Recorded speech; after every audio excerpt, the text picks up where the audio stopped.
Welcome to the Denison Forum Podcast. I'm Dr. Mark Turman, your host and executive director of Denison Forum.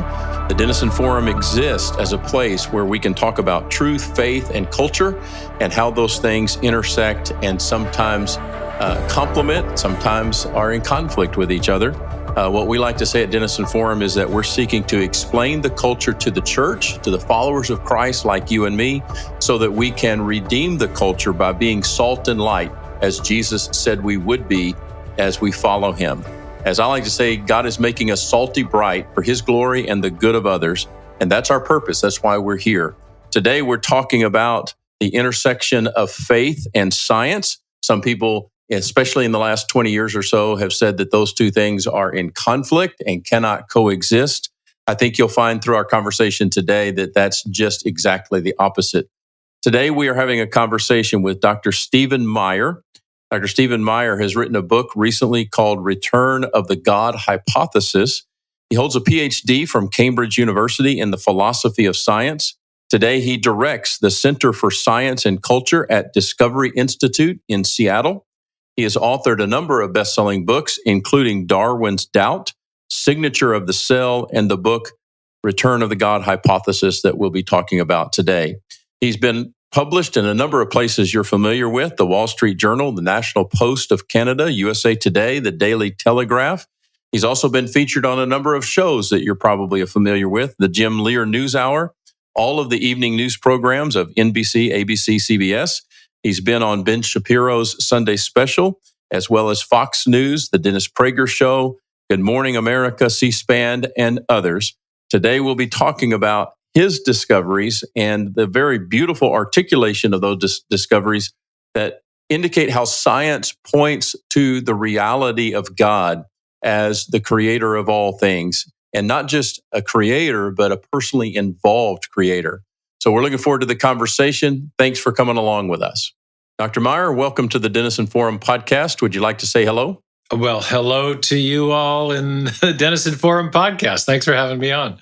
Well, great to have you. And people may or may not be familiar with your work, but you are an extremely accomplished, not only author, but scientist. And I just want to give a disclaimer at the beginning of our conversation, which is through 3 different degrees beyond college, the only thing that almost kept me from achieving a college graduation was a science class. So I want you to understand who's on the other side of the conversation here. So if I ask you to stop and define a term or make it in some way more intelligible, that's where I'm coming from. A geology class almost undid me. I did okay in math. Science was a whole other matter altogether. So if you don't mind, tell us a little bit about you, your story, what's your background, anything about your faith you want to share? How did you become a scientist? Well, I don't know where to start exactly, but if I start way at the beginning, I was crazy about dinosaurs as a child. I think when I was 4, my grandmother sent me a great big fat book about dinosaurs. It was a college textbook at at NYU, New York University. And I don't think I understood all the things in the book, but I sure liked the pictures, So I was digging up, I'd bury chicken bones in the backyard and then dig them up later to pretend I was a paleontologist, that sort of thing. Right. My sister loves telling a story about me when I think I was about 10 years old. The other kids were having lemonade stands out on the street in front of their homes, and I put out a bug collection with different insects pinned onto a little corkboard with their Latin names written out, and it was apparently crestfallen when no one wanted to pay 10 cents to see my bug collection. And she falls off her chair telling this story about her nerd brother. So, but when I got to university, college, I went to what was called Whitworth College then. It's now Whitworth University. I majored in physics and geology, and also took a minor in philosophy, and was always interested in natural history for sure, but also the big questions at the intersection between science and philosophy.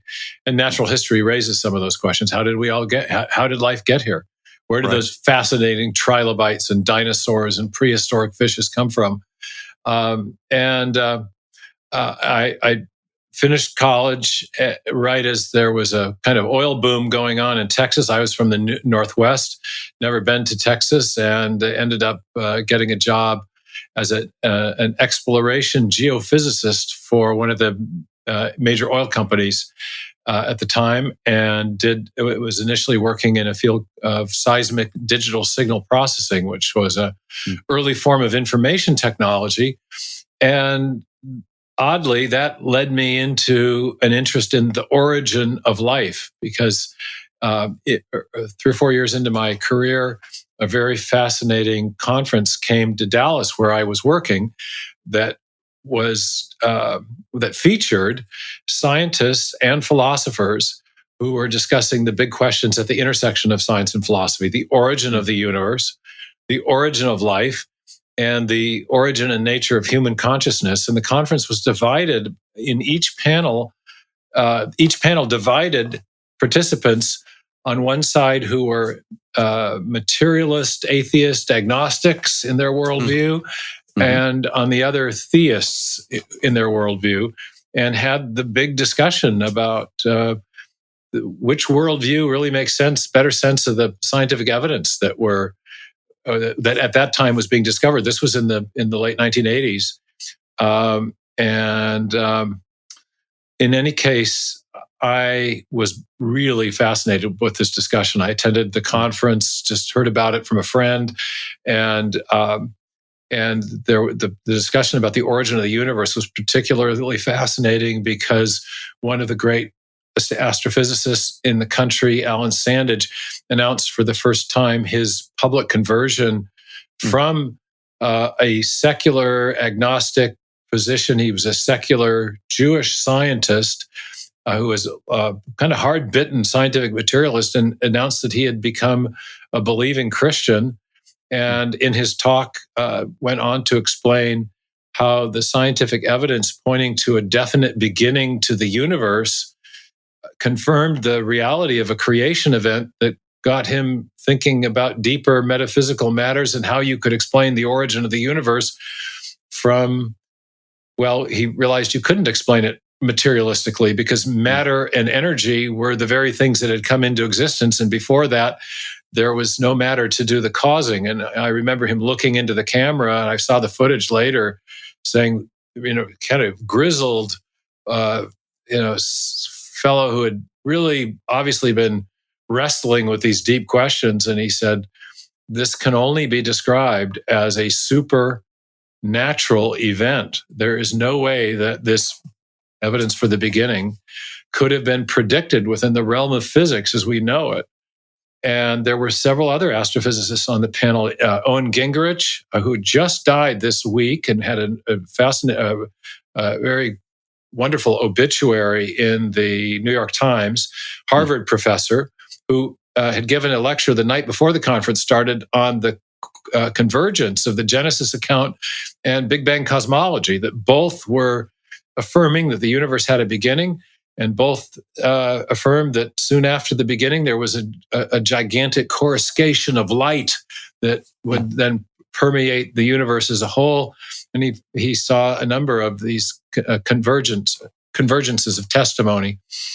Another scientist there was Robert Jastrow, who had just written a book called God and the Astronomers. So, and on the other side of the panel, it was Carl Sagan's science advisor, Donald Goldsmith, who was a staunch scientific materialist. So it was a fascinating discussion, but it appeared to me that the theists had the intellectual initiative in the discussion. The evidence seemed to favor their view more than that of the materialists.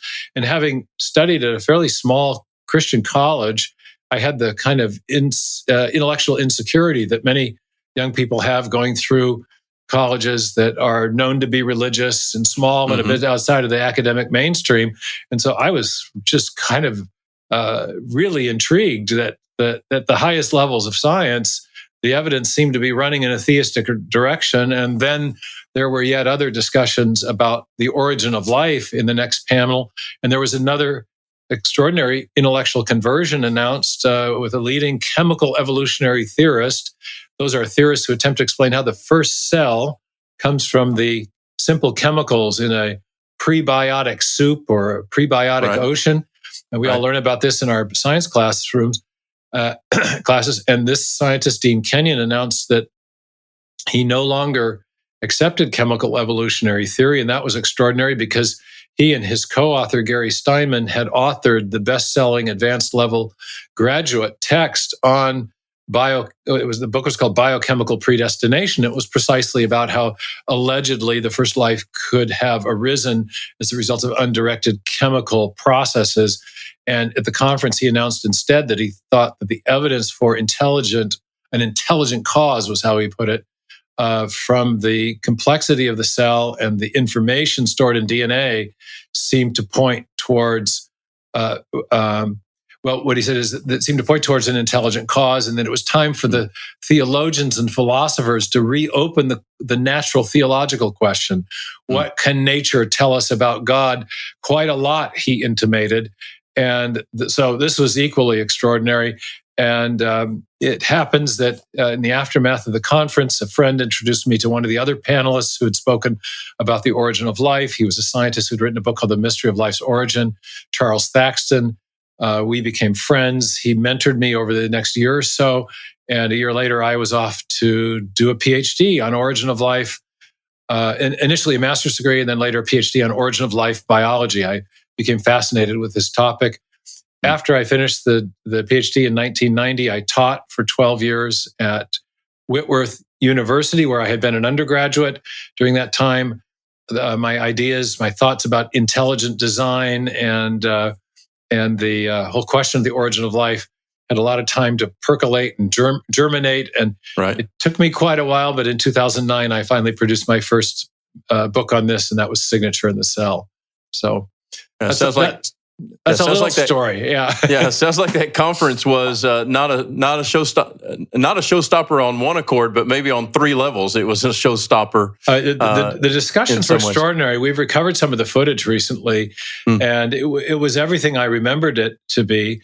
But for me, it was a pivot point in my life because I had been. I enjoyed the work at the oil company. The work in signal processing was. In a strange way, a connection to what I was learning about, because the origin of life people were saying that the unsolved problem is the origin of information.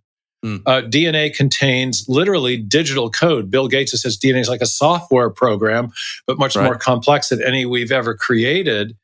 I came across that quote many years later, but it's highly suggestive because it suggests that software comes from a programmer. Maybe DNA resulted from a master programmer.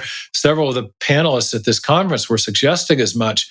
And I got fascinated with that because with my own exposure to information technology, I thought it was just an extraordinary thing that this huge question, perennial question going back millennia, how did life begin, turned on the question of the origin of information, the origin of code. Oh, wow.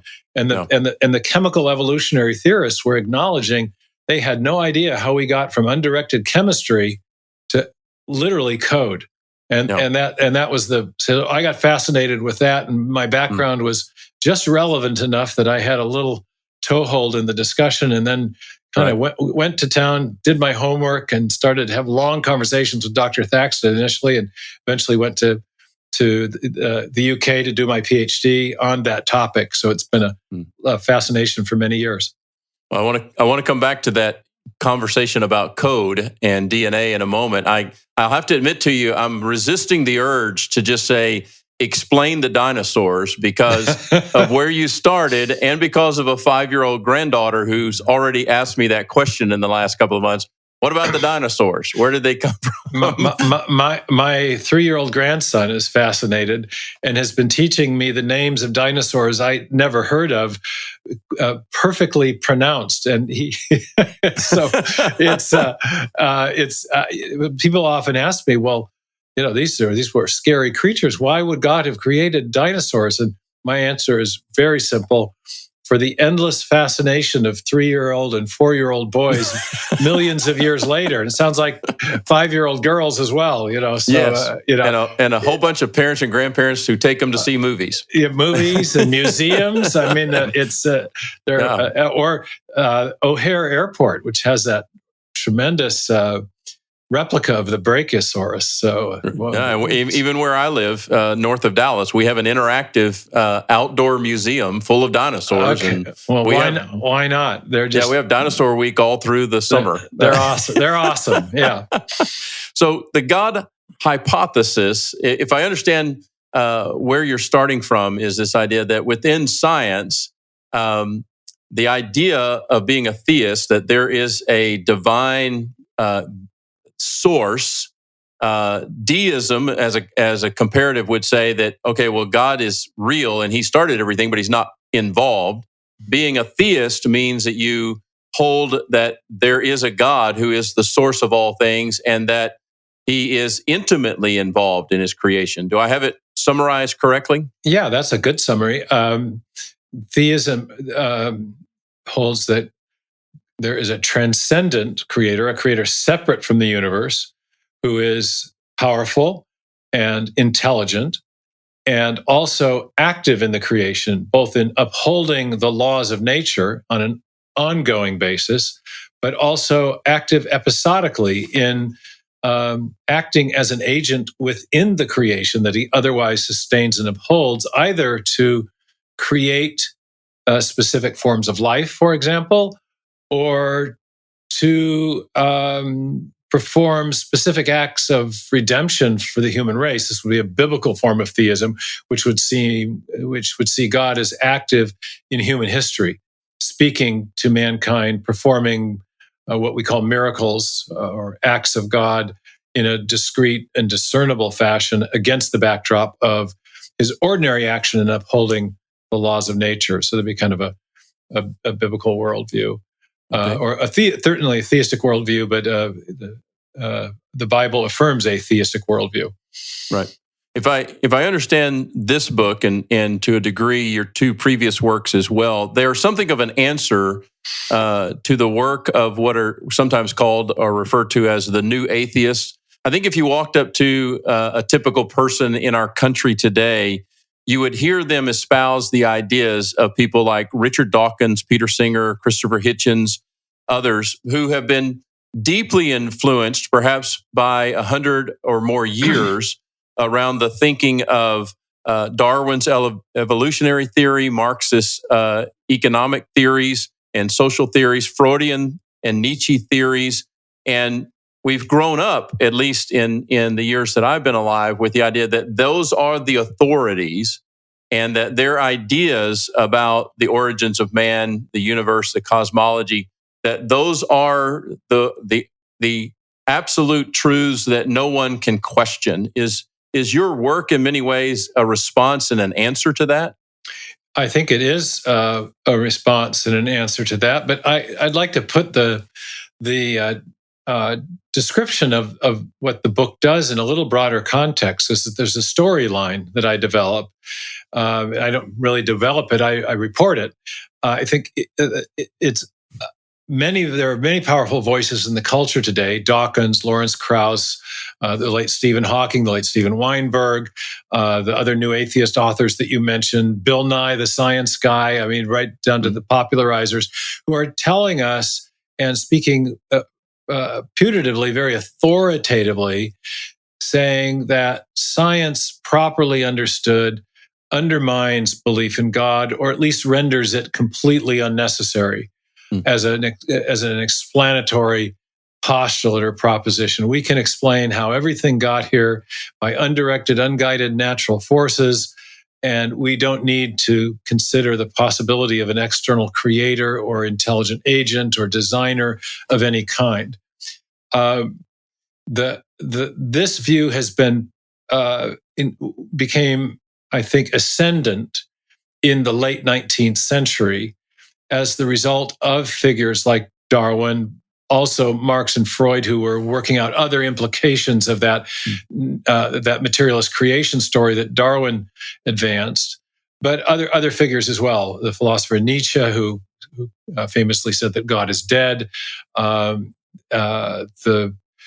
early evolutionary biologists like Ernst Haeckel and Thomas Henry Huxley, who were staunch scientific materialists as well.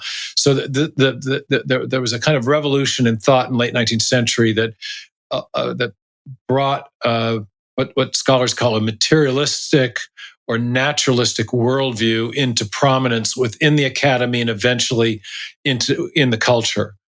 But that's the middle of the story, if you will, because science doesn't start with that materialistic or atheistic perspective. It starts in a decidedly Christian milieu where the leading scientific figures who are responsible for what historians of science call the scientific revolution are almost to a person, almost to a man, because at that time it was almost all men in the sciences. Almost all of these men were devout Christians, and they were all theists, and they began what we call modern science for decidedly theistic, indeed even biblical reasons. Can you give us a framework of, okay, are we talking 200 or 2,000 years ago when we talk about the scientific revolution? Yeah, great question. The scientific revolution is variously dated at between 1500 and 1750, or now I think a number of historians would place the origins of that back a bit further into the late Catholic Middle Ages. There's both a distinctively Catholic, Jewish, and Reformed Protestant contribution to the scientific revolution. But in that period of time, there are key figures. There are philosophers at Oxford, one named Robert Grosseteste, who develops a method of isolating variables and as a kind of scientific methodology. But then you get figures like Kepler, Copernicus, Kepler, Boyle, Robert Boyle, the great chemist, Galileo, Newton.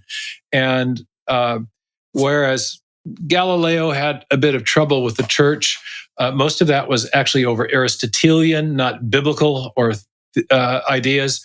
But almost all of these figures were devout Christians, and they were pursuing an investigation of the natural world for specifically biblical reasons. The great historian of science, Rodney Stark, who was out here at the University of Washington for a time, then at Baylor, wrote a wonderful book published with Princeton University Press called For the Glory of God. And this was his account of the scientific revolution. Why were they doing it? Why were they studying nature systematically in a way that had never been done before? Well, they were doing it for the glory of God. And there was a key idea that was especially generative for this thinking about nature, and that was the idea of intelligibility. These scientists believed that nature was intelligible. It could be understood by the human mind. It had a rational order that could be understood. We could know it and understand it. We could know it and understand it because it had been made by a rational creator, and that same rational creator who built rationality and design and order into the natural world had made our minds in such a way that we could understand the rational order that he had built. Our minds were, in a sense, attuned to the rationality of the creation. And this is what made science possible. This is one of the primary motivations, was this conviction in the intelligibility of nature. And so this is what lay behind some of the metaphors the early scientists used. They talk about the laws of nature. Well, there were laws because there was a lawgiver. There was a divine, a person who maintained nature on an orderly concourse. Right. They had the metaphor of the book or two books. There was the book of Scripture through which God revealed himself, but because nature was intelligible, it could be read and understood by human beings, and therefore there was also a book of nature. And, so anyway, this is where the story starts. It starts with science arising in a Christian context. That context is largely lost or rejected by scientists and social thinkers like Freud and Marx in the late 19th century, early 20th century, that materialistic worldview that replaces the theistic framework for science dominates thinking in the elite knowledge culture, in the media, the law schools, the courts, the science laboratories, etc., during the 20th century. But the argument of my book is that there have, over the last 100 years, though the cultural influence and pervasive influence of materialism has been very dominant, there have been major scientific discoveries that have been made that, upon reflection, are now leading many scientists and philosophers to reconsider the God hypothesis. And that's the reason for the title of the book. So it's, in a sense, what the movie people call a rise, fall, rise plot structure. We have Christianity giving rise to modern science, Christianity and theism generally being rejected in the late 19th century by leading intellectuals. But now that theistic perspective is coming back, not in spite of, but because of discoveries about scientific discoveries, specifically about the origin of the universe and the origin of life, and other origins questions. Yeah, and I want to get to those three discoveries because the fundamental idea here is that we're coming back around to something that was at the very core of the scientific revolution, dating that back somewhere between 400 and 800 years, roughly, but parallel to the Protestant Reformation, parallel to some other things, but roughly 400 to 800 years ago, where we would mark the beginning of what we understand to be or call modern science. But that in the last 150 years or so, we have adopted and popularized a completely different way of looking at the world, a materialistic world or materialistic theory that says that nature can explain itself without the presence of a God of any kind. And when we're using the word theist, we're saying, well, we can't necessarily tell you everything that the Bible would necessarily tell us about the nature of God and the person of God. This particular question is about the presence of God and the creative, as you said, interpersonal activity of God in the creation and the sustaining of all things. Am I tracking with you correctly? That was all very well said, Mark. When scholars talk about worldviews, the German word was Weltanschauung, but it's the idea of a worldview is a default philosophy that someone may have, whether they know it or not. It's kind of the set of assumptions they bring to make sense of the world around them. And the most fundamental worldview question is the question of origins. What is the thing or the entity or the process from which everything else comes? And Judeo-Christian theists had always affirmed that the prime reality, the thing from which everything else comes, is a personal God, a God with certain types of attributes, wisdom, power, creativity, and a God who is active and involved in the creation as opposed to a deistic creator. Right. The materialistic or naturalistic worldview that came into dominance in the late 19th century, early 20th century, especially among intellectuals, affirms that matter and energy are the thing from which everything else came. They are eternal and self-existent, and therefore do not require an external creator to account for their origin, because they've always been here, in the same way that theists would say that God has always been here. God is eternal, right, self-existent. And that that matter and energy arranged or ordered or organized itself to produce all the things that we see in the universe, including all the fascinating life forms we have here on planet Earth. Of course, the Darwinian processes of natural selection and random mutation or random variation play a role in that materialistic narrative, a very important role, because that's the undirected material process that is allegedly responsible for the origin of new forms of life. So, yeah, so there's in a sense, there's two competing meta narratives about where we came from and what ultimate reality consists of. Okay, so as we get into talking about these three discoveries that your book very beautifully contends, are actually pointing us to God, not away from the reality of God.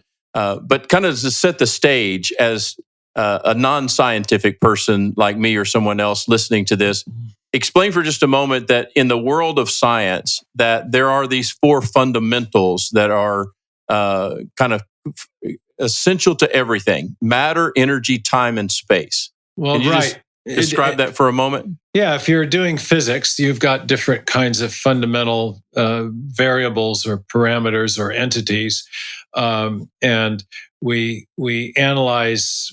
Physicists analyze motions of material objects in space over time. But when they look at material objects, obviously they are made of something. They're made of stuff, and ultimately, physicists would say elementary particles, quarks, electrons, protons, neutrons, and the like. So there's a material part of reality, but material things exist within space, and change their positions and motions over time.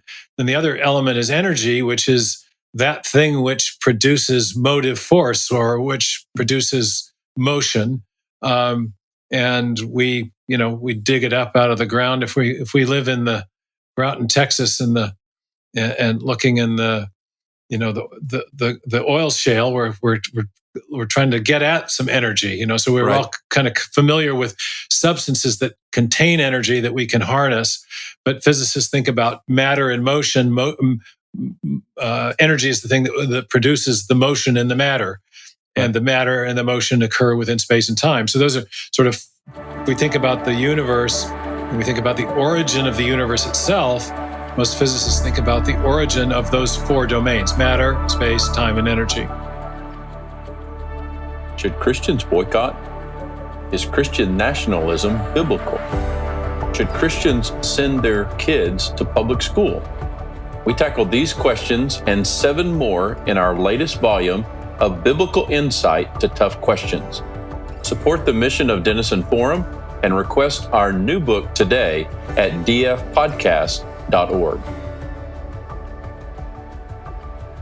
Now, moving in and talk about these discoveries. The first one of these that you unpack for us has to do with the beginning of all things. And immediately, I think people's minds go to the issue of the Big Bang. Is the Big Bang theory in opposition to the story we might read in the Bible, in the book of Genesis? Is it possible that they are complementary narratives that we don't have to choose between as Christ followers? What are you trying to help us understand about the discovery of the beginning of all things? Well, we can get to the question of how the discovery that the universe had a beginning relates to a biblical account of creation a bit later. Okay. But the story itself is a scientific one that's absolutely fascinating. It begins in the 19-teens and 20s as the astronomers are looking at structures in the night sky called nebula that they weren't exactly sure what to make of. Some thought the nebula were stars with sort of gaseous material around them. Others thought the nebula were possibly other galaxies beyond our Milky Way. And in the 1920s, Edwin Hubble, using new big domed telescopes and new photographic plate technology and some new techniques for measuring distances to astronomical objects, was able to determine that the nebula were in fact other galaxies, and further that these other galaxies were moving away from us, and that the further out in space they were, the faster they were moving away, which enabled him to depict the cosmos as a whole as something roughly like a giant balloon being blown up over time. And that was extremely suggestive because it implied yet another discovery. The universe is moving outward in the forward direction of time. Then in the reverse direction of time, it would have been smaller and smaller and smaller. And eventually, however far back you go, you will reach a place where all the galactic material, which is presently moving away from itself, would have been converging towards a common point, past which you could not back extrapolate. And that point, we don't know where it was, but wherever it was, that point marked the beginning of the expansion of the universe, and arguably the beginning of the universe itself, because again, you can't back extrapolate past that point where everything converges. Right. So it looked from the discoveries in astrophysics in the 1920s as if the universe was expanding outward from a creation event. And whatever we make of the relationship between the Genesis story and this discovery, I can tell you that the leading physicists of the day did not like this conclusion precisely because they saw it as providing testimony, convergent testimony with the biblical record. Einstein thought that Lemaitre, the great Belgian priest who first formulated the Big Bang Theory, had done so on the basis of the Christian doctrine of creation. And Lemaitre fired back and said, no, it's you who are reasoning from a set of philosophical presuppositions. I'm just following the evidence where it leads. And it leads to a beginning. Lemaitre actually thought that he should keep his science and his religious beliefs completely separate.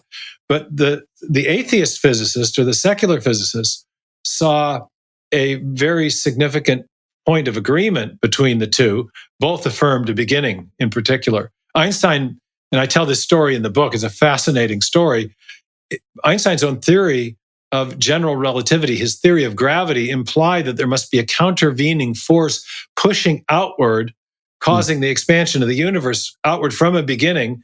But he famously gerrymandered his own equations to obscure that conclusion in order to maintain the concept of a static, eternal universe that did not require a beginning or an external creator.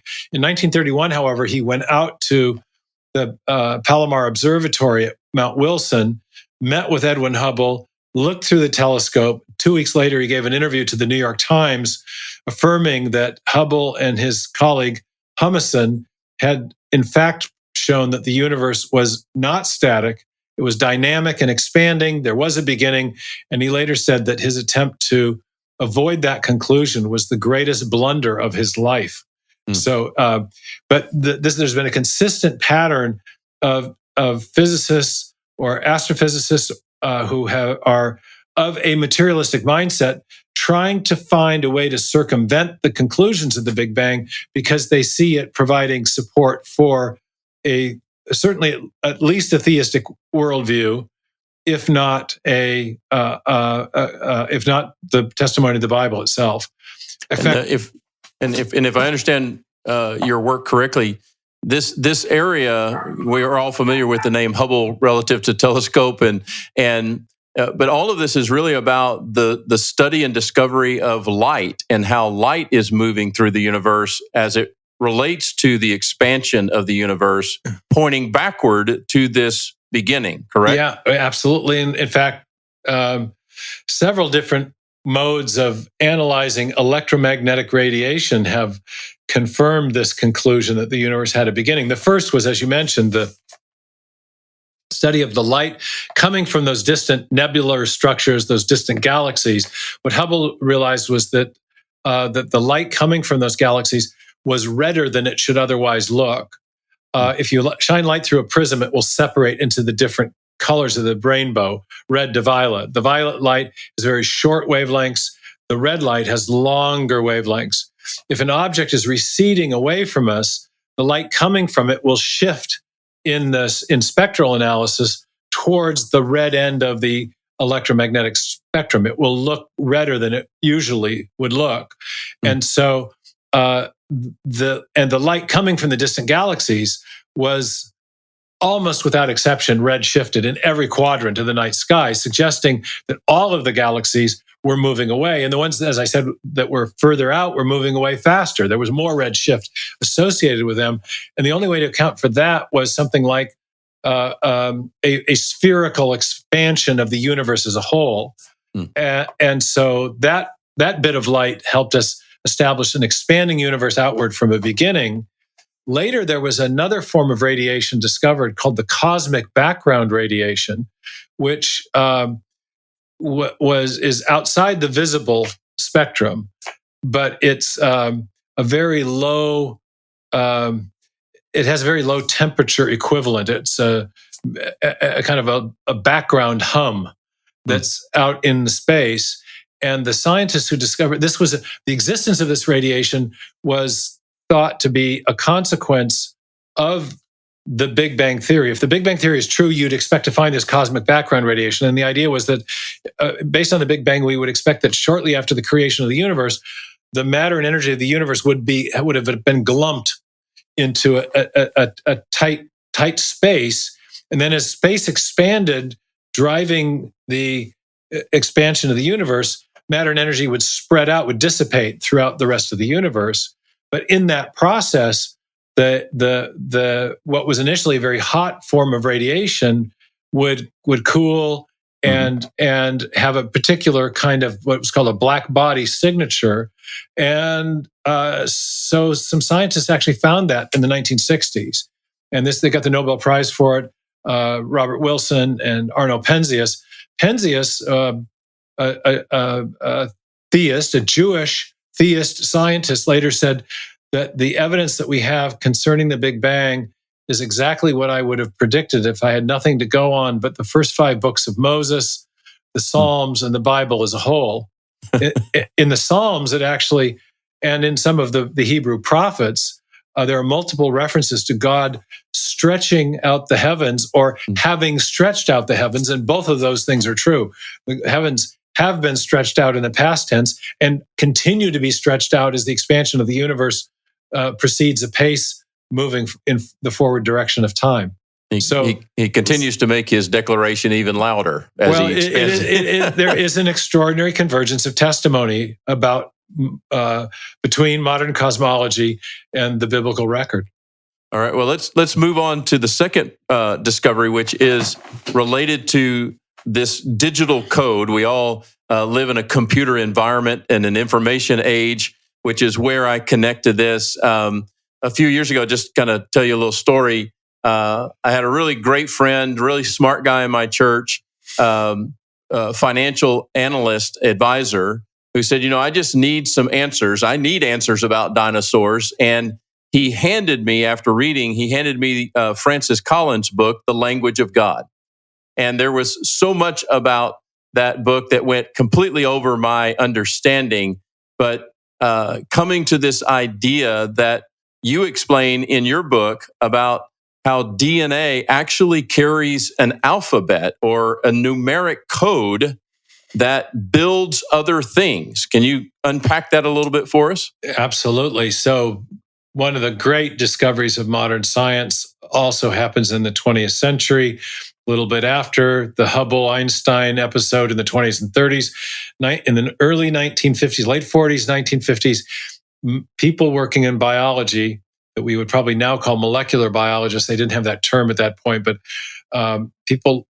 biologists are increasingly of the opinion that a molecule known as deoxyribonucleic acid has something to do with the transmission of hereditary traits. It's been a mystery back to ancient times. The Greeks wondered about this. Why does like beget like? Why are children like their parents? Why are offspring like the parents? And there must be some sort of signal transmitted, some kind of information, something. So in the early 50s, Watson and Crick came together, kind of an unlikely pair. Crick was a mid-30s PhD student in the field of physics. He wasn't even a biologist. Watson was a precocious 23-year-old American who came to Cambridge to work, to do a postdoctoral study. And these two of them teamed up to see if they could crack this ultimate mystery, this kind of holy grail of biological research. And they were in fact able to formulate a model of the structure of the DNA molecule. They published it in a brilliant, short scientific article, 900 words, the length of a standard newspaper op-ed, and they published it in Nature on April 25th, 1953, and it really sent shockwaves through the scientific community. And they saw in the initial structure of the DNA the potential for information storage, but they didn't elucidate that in a lot of detail. In 1957, Crick, building on this earlier work, published something called the sequence hypothesis. And what he explained was that along the interior of the spine of the double helix, there are these chemical subunits called bases or nucleotide bases. And these chemical subunits are, he postulated, are carrying information as a result of their sequential arrangement.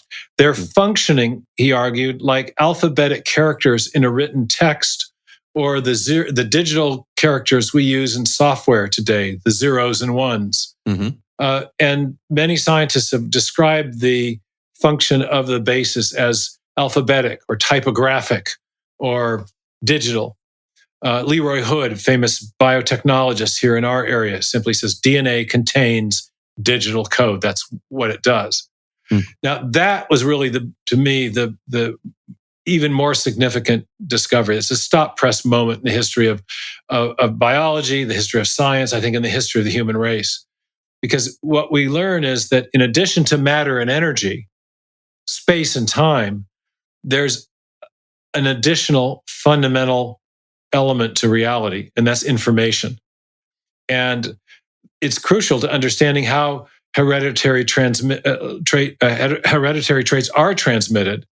In particular, though, what Crick realized is that within the structure of the DNA molecule, there was a process of gene expression where the information in DNA was directing the construction of proteins, where proteins are the essential tools in the cell's toolbox. Just as in a toolbox in your garage, you will have a hammer, a wrench, a saw, where each one of those tools will perform a different job based on their shape. In the biological world, there are these intricately shaped molecules, complex and intricately shaped molecules called proteins, and they do all the important jobs in the cells. They catalyze, there are enzyme proteins that catalyze metabolic reactions at super fast rates that otherwise wouldn't occur.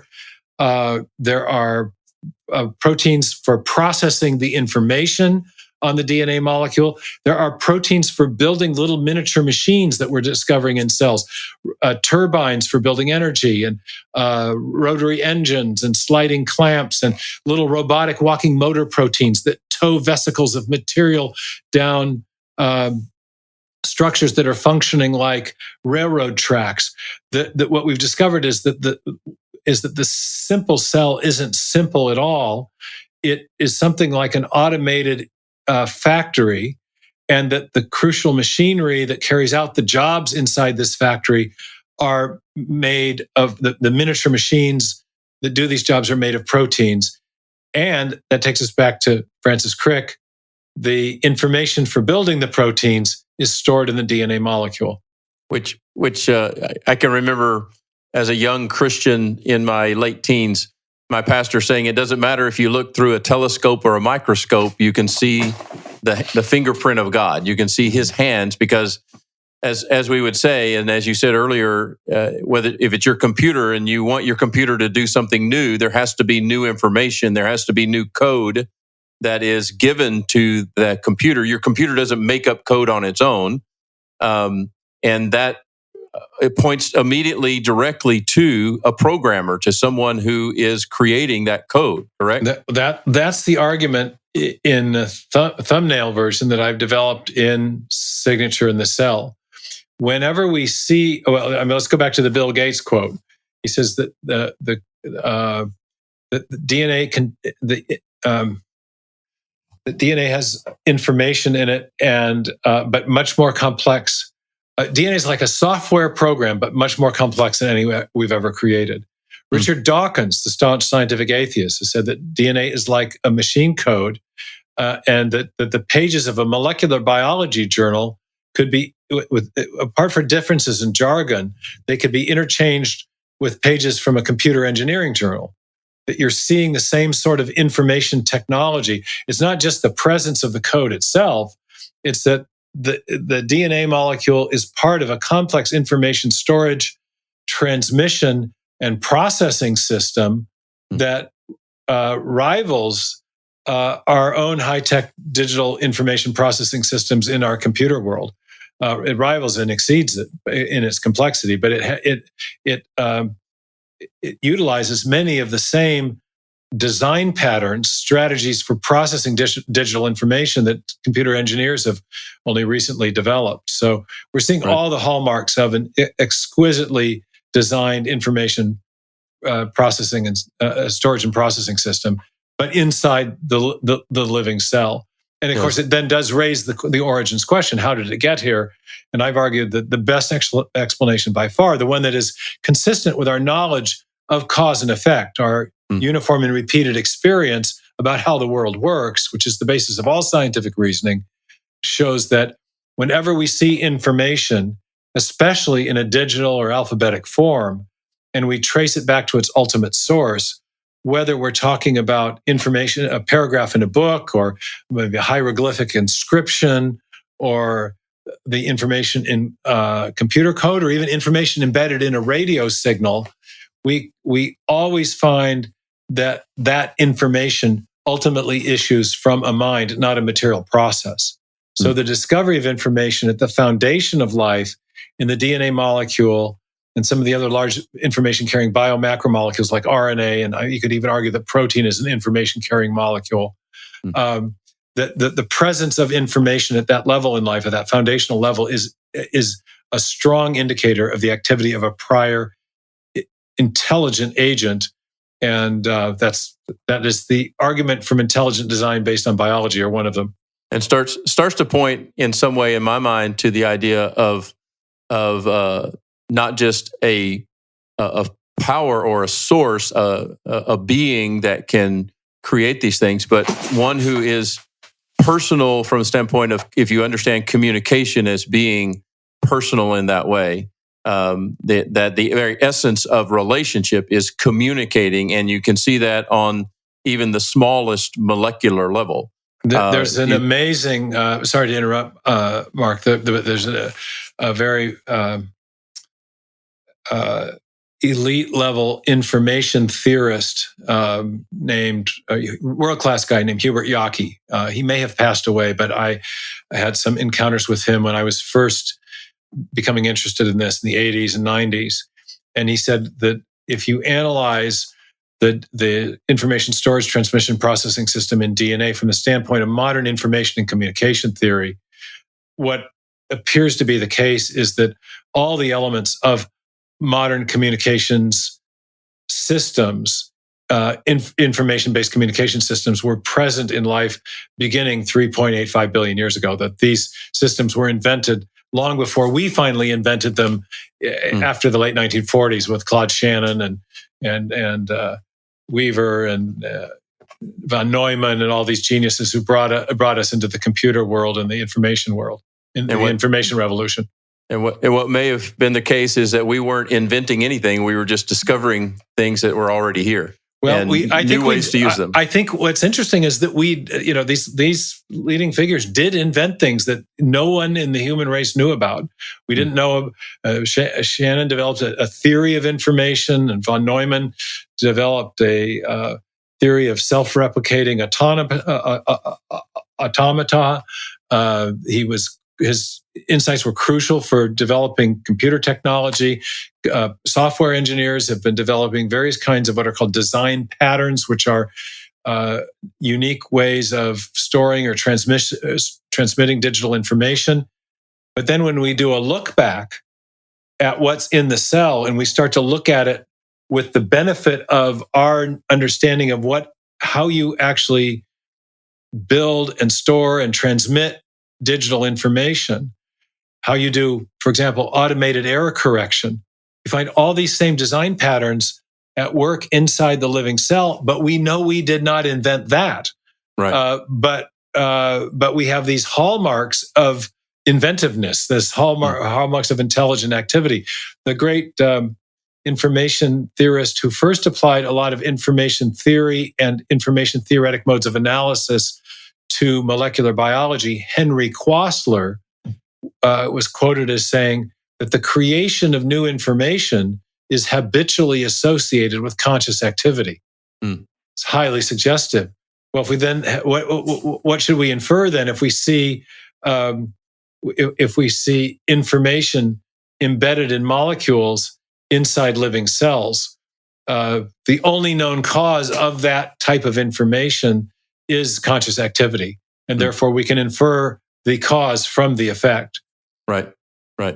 So in your third argument relative to intelligent design, we get to the issue of what is sometimes what you refer to as the problem of fine tuning, and this was just fascinating to me. Just that you get into areas of probability and improbability here. So explain a little bit about what the topic, or if it is a problem, of what fine-tuning really brings to the table in this conversation. Well, most of your listeners, I think, would remember the story of the three little bears and the porridge that was not too hot, not too cold, but just right. Yeah, I appreciate you giving a chapter in here called the Goldilocks phenomenon. Yeah, the Goldilocks. This isn't original with me. Many of the leading physicists are talking about our universe as a Goldilocks universe.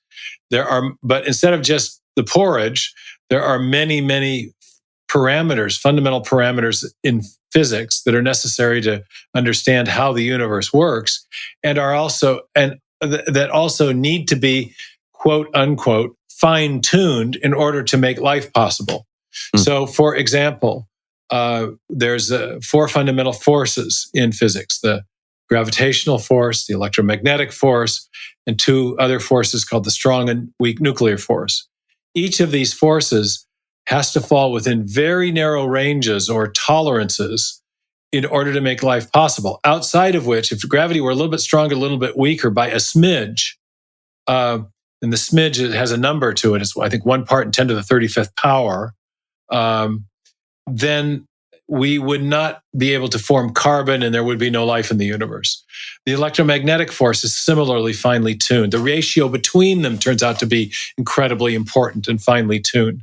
The masses of the elementary particles, the mass of the quark, has to be finely tuned, and for multiple reasons. The speed of light turns out to be really important. So you have all these different, the force causing the expansion of the universe, called the cosmological constant. The initial condition of matter and energy, the arrangement of matter and energy at the very beginning, as just after or at the point of the Big Bang, turns out to be exquisitely finely tuned. So you have all these parameters, each one of which singly is many of which all by themselves are so finely tuned as to raise a question. It's the probability of getting even one of these parameters is often off the charts, mind-boggling. Not the kind of thing you'd expect to have occurred by chance. Let's say that.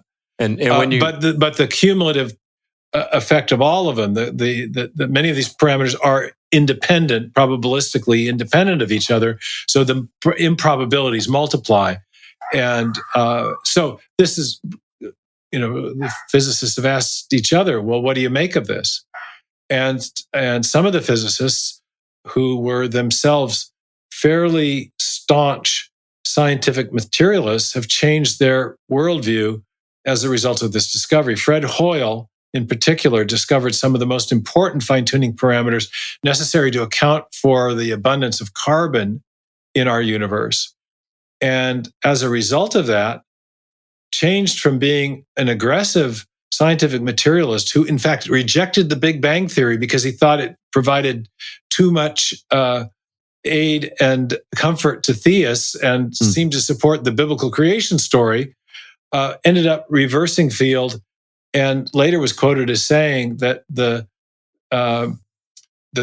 fine-tuning evidence suggests that a super intellect has monkeyed with physics and chemistry in order to make life possible.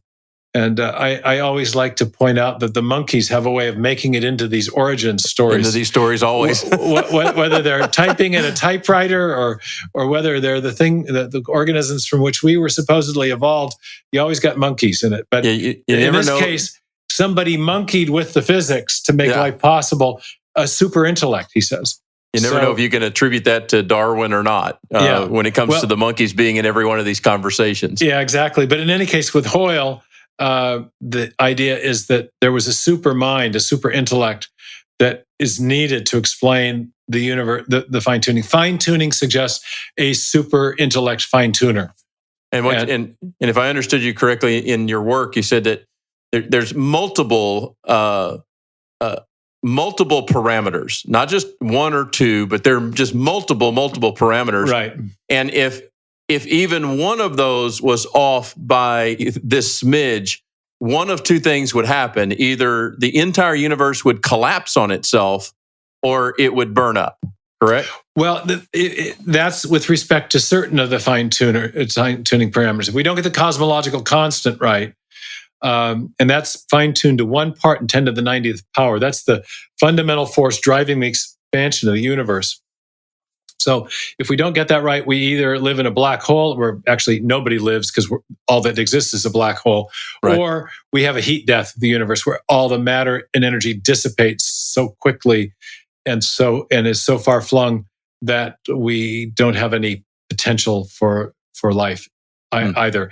In fact, with many of these parameters, you don't even get basic chemistry started. We can't get anything more than helium atoms, and so there's one of the counter arguments to the fine tuning that's been made by my sometimes debating partner Lawrence Krauss is that, well, there's nothing unusual or surprising about these fine tuning parameters. The process of evolution just proceeded in accord with the fine tuning that was already there. But the problem with that is that you don't even get stable galaxies or even carbon molecules, and therefore the possibility of an evolutionary process unless you have a whole lot of prior fine tuning. So attributing the fine tuning in a way to the evolutionary, attributing the origin of life to the evolutionary process, which is adapting to the fine-tuning that's already there, doesn't really address the question of the origin of the fine-tuning, because you couldn't even have an evolutionary process if there wasn't prior exquisite fine-tuning. So the fine-tuning needs to be explained apart from any appeal to evolution. Right. And the go-to materialist explanation now is something called the multiverse. The idea that there are gabillions and gabillions, that's a technical mathematical term. I've seen that in the dictionary. Yeah, right. Other universes out there, so many, in fact, that one with just the right combination of fundamental parameters with just the right values would have had to have arisen someplace in one of these other universes. The problem, there's a number of problems with that, but the biggest one, the most obvious one, is that the multiverse explanation, well, let me break this down a little bit more. For the multiverse explanation to work, there needs to be some connection between these other universes and our universe. If there are, you can have as many other universes as you want, but if they don't affect anything in our universe, if there's no causal connection between them, then whatever happens in those other universes doesn't affect what happens in our universe, including it doesn't affect the whatever process it was that set the fine-tuning parameters in the first place, or the probabilities of those fine-tuning parameters. So you're not really solving the problem of the immense improbability of our fine-tuning simply by positing other universes. There needs to be some sort of principle of connection. Right. And in virtue of that, what the multiverse proponents have done is to posit the existence of an underlying universe generating mechanism or mechanisms that are functioning as a kind of common cause for all the universes, so they can portray our universe as the outcome of a giant cosmic lottery and therefore provide an explanation for the improbability of the fine tuning. But that's where the real rub comes in, because for that to hold, you would need universe generating mechanisms. Right. And the two that have been proposed are each based on different speculative cosmologies. One based on what's called inflationary cosmology, another one based on string theory, or what's called the string theoretic landscape. And both of those speculative cosmologies, which would, in theory at least, give you universe generating mechanisms, need to be exquisitely fine-tuned so that those mechanisms would give you new universes. So they're just pushing the question further out, right? Exactly. So you got fine-tuning leads to universe generating mechanisms, which presuppose prior, unexplained, exquisitely improbable fine-tuning. You're right back to where you started. So even with the multiverse, you don't get rid of the problem of fine-tuning. Right. You come all the way back around to it. But I would say that what we call fine-tuning, which is an improbable ensemble of parameters that work together to accomplish a significant outcome or functional end, invariably in our experience arises from intelligent agency. The things that we describe as finely tuned, right. A French recipe, the placement of a marker on the radio dial, the integrated complexity of the computer hardware and software system working together. Finely tuned systems in our experience always arise from intelligent agency, just as information always arises from an intelligent agency. So right. if fine tuning leads to a multiverse explanation, which leads back to prior fine tuning, but no deeper materialistic explanation. In other words, if the materialists have no explanation for the ultimate fine tuning of the universe, then I think intelligent design holds as the best explanation, because it is the only known cause of the phenomenon that we are attempting to explain. Okay. So we got just a few minutes before we wrap up, but you mentioned Einstein and his statement after going out to California.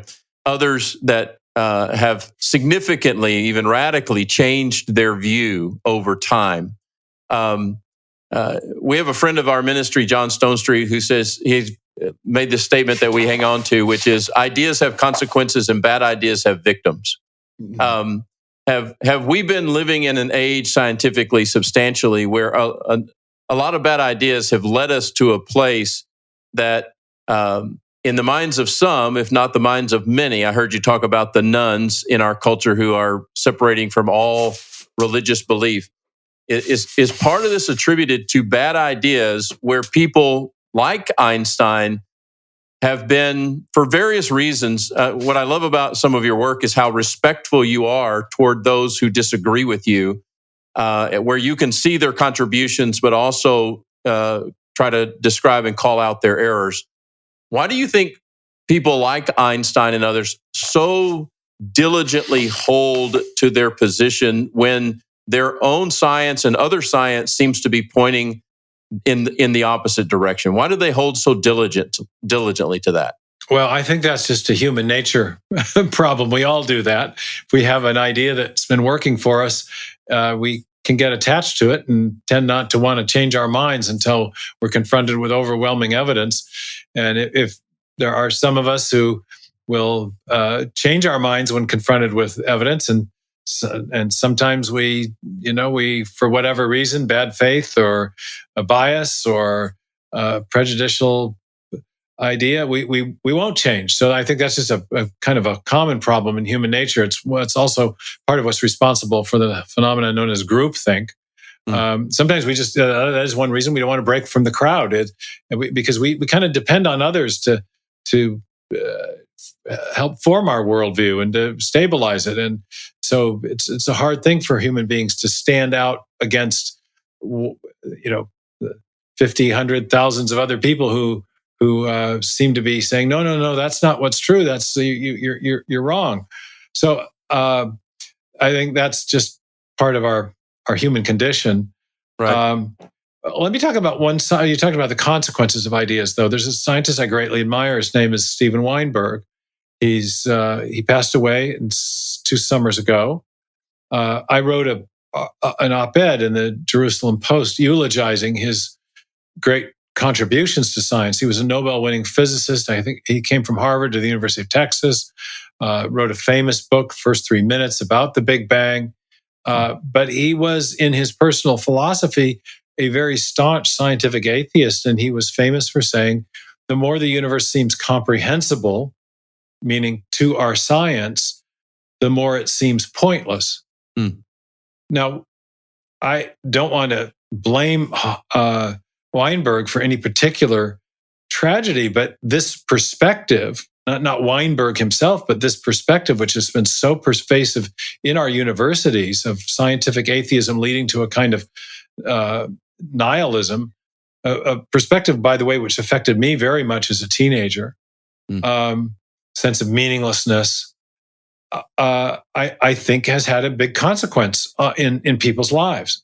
Absolutely. There are a lot of young people that I think are experiencing a kind of metaphysical anxiety. We have an anxiety epidemic in the country, but many of the people who are experiencing that anxiety are often from very wealthy or well-to-do homes. That they're not having a problem because of material deprivation.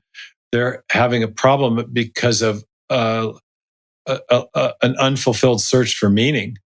And scientific materialism has little to offer in that regard. And I think the ultimate message of a materialistic worldview is when you die, you rot. And Bertrand Russell had a famous quote where he talked about all the finest noonday accomplishments of the human race would in the end die in the heat death of the universe. And this was the question that haunted me as a young teenager. What's it going to matter in 100 years? What is anything going to matter? I couldn't imagine any achievement, any human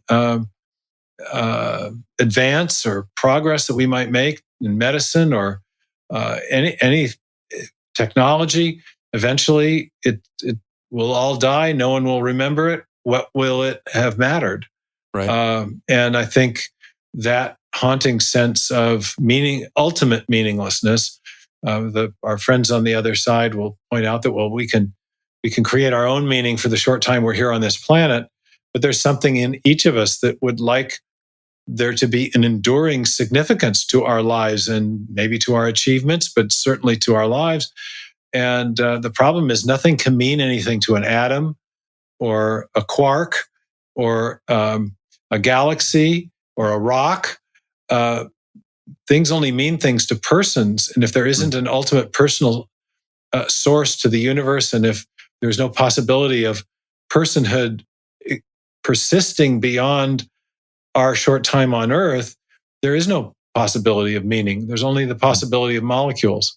Right. And so I think that's been one of the ideas that has percolated in the culture. There's a loss of belief in God, but with that, a loss of belief in ultimate significance and meaning to one's own life. And I think that is a tragic consequence of a bad idea, namely materialism. Right. Absolutely. There's much more to reality than matter and energy. Yeah. Well, and well said. And I wish we could keep going, but your voice and your writing has just become so helpful in this to me personally and to others.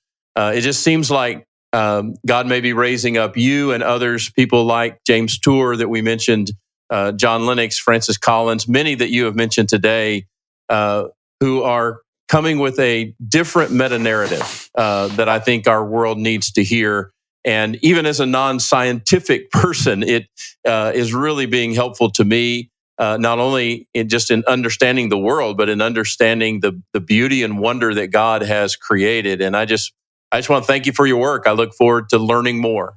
Well, that's incredibly encouraging, Mark. Thank you for those kind words. And there are many scientists and philosophers in our network who are involved in this critique of materialism and in making the case for theism and opening minds and hearts to the reality of a creator who I personally have found to be not just a philosophical concept, but a real presence in my life, especially when the chips are down. So, there's a reality there that these ideas attest to, but do not fully encompass. So. Right. If people want to follow more of your work, in addition to your books, such as The Return of the God Hypothesis, where can they find out more about you? Well, there is a nifty website that our tech people here at Discovery have created for the book called returnofthegodhypothesis.com. And from there, you can navigate to animations of cellular processes, debates between me and others, and people on the other side of the discussion, the new atheists, scientific atheists, proponents of Darwinism. I very much enjoyed friendly debates. So I had a great one 2 weeks ago with Michael Shermer, the editor of Skeptic Magazine, on the Brian Callen show. And Michael and I are friendly debating partners, and I enjoyed that conversation. So I think we've uploaded that. You can find that online. So there's just a lot of material. I have op-eds that I've written distilling these ideas, and one last summer in Newsweek that was 800 words, but got the main ideas that we've been talking about in a form that's easy to digest. And we have a lot of short videos, YouTube videos, short documentaries, a series called Science Uprising that's specifically targeted towards a younger high school, college sort of audience. So if you go to returnofthegodhypothesis.com and start working the pull-down menus, if you're interested in this topic, it's a porthole into a lot of other great material. Absolutely. Well, thank you for that. And again, thank you for your conversation today. I want to thank our audience as well for being a part of today's conversation. If this has been helpful to you, we hope that you'll rate, review us on your podcast platform, as well as share this with others that you know would be interested so that they can be a part of the conversation. Dr. Stephen Meyer, thank you for being a part of the Denison Forum Podcast today. Thank you so much, Mark. We'll talk to you later. All right. God bless you. You too. Yeah. Bye-bye.